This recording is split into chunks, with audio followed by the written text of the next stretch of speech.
আবু সাইদকে যে পুলিশ কর্মকর্তা গুলি করেছিল তার মৃত্যুদণ্ড কালকে দেওয়া হয়েছে।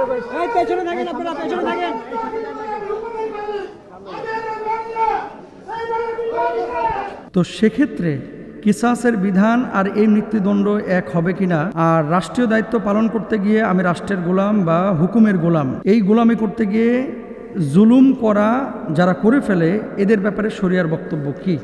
এরা কি আসলে ক্ষমা পাবে বা মৃত্যুদণ্ড হলেই কি আল্লাহ তাআলা মাফ করে দিবেন কিনা? আর এই ব্যাপারে শরীর বক্তব্য কি, মানে কিসাসের বিধানটা আর কি। দেখেন, প্রথমত হচ্ছে লা তাআতা লি মাখলুকিন ফি মাসিয়াতিল খালিক, যে স্রষ্টার আনুগত্যের ক্ষেত্রে কোনো মাখলুকের আনুগত্য কোনো মুসলমান কখনো করতে পারে না।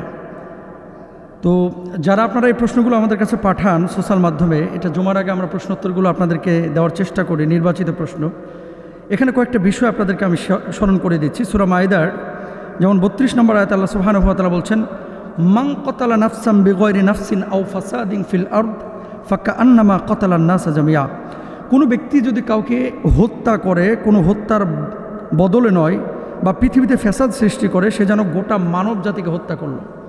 আমি যে কথাটা বলতে চাচ্ছি, রাষ্ট্রের গোলামি বা সরকারের গোলামি, আপনি যদি এভাবে বলেন যে আমি সরকারের গোলাম, আমি রাষ্ট্রের গোলাম, আপনি রাষ্ট্রের গোলামি করতে পারেন আদেশ পালনার্থে, যে আপনাকে যে দায়িত্বটা দেওয়া হয়েছে এই দায়িত্বটা হচ্ছে আপনার কাছে আমানত, এই আমানতের খেয়ানত আপনি করতে পারবেন না।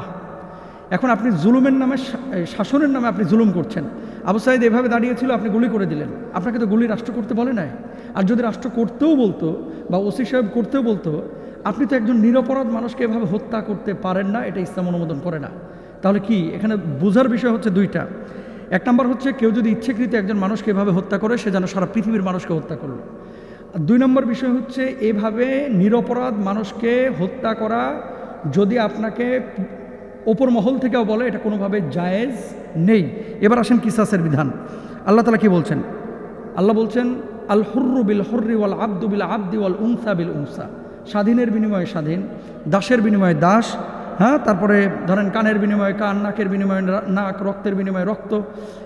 এটা হচ্ছে কিসাসের বিধান আল্লাহ সুবহানাহু ওয়া তাআলা দিয়েছেন। ওয়ালাকুম ফিল কিসাসি হায়াতুইয়া, এবং এই কিসাসের মধ্যেই আল্লাহ সুবহানাহু ওয়া তাআলা কিন্তু জীবন রেখেছেন।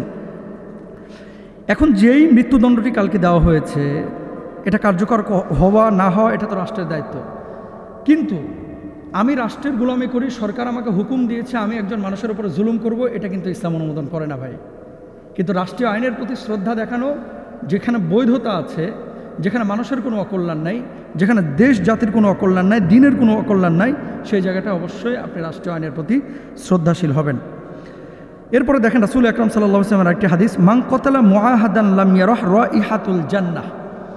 এটা সহিহ মুসলিমের হাদিস। যে ব্যক্তি কোনো চুক্তিবদ্ধ নিরাপত্তাপ্রাপ্ত মানুষকে হত্যা করে, সে জান্নাতের গন্ধও পাবে না। এখন রাষ্ট্রের নাগরিকের নিরাপত্তার দায়িত্ব হচ্ছে আপনার।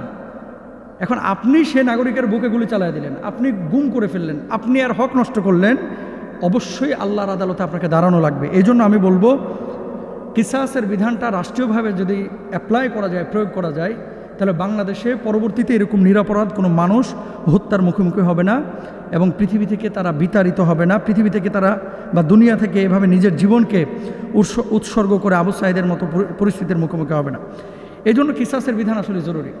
প্রিয় ভাই এবং বোনেরা, এই পৃথিবীর বুকে আমরা কেউ কারো ক্ষতির কারণ হব না, আরেকজনকে আমরা আঘাত করব না, এবং নিজেও মজলুম হব না, জালেম হব না, মজলুম হব প্রয়োজনে, কিন্তু কখনো জালেম হব না। আল্লাহ তাআলা আমাদেরকে বোঝার তৌফিক দান করুন, কিসাসের বিধানকে আল্লাহর জমিনে কায়েম করার তৌফিক দান করুন, আমিন।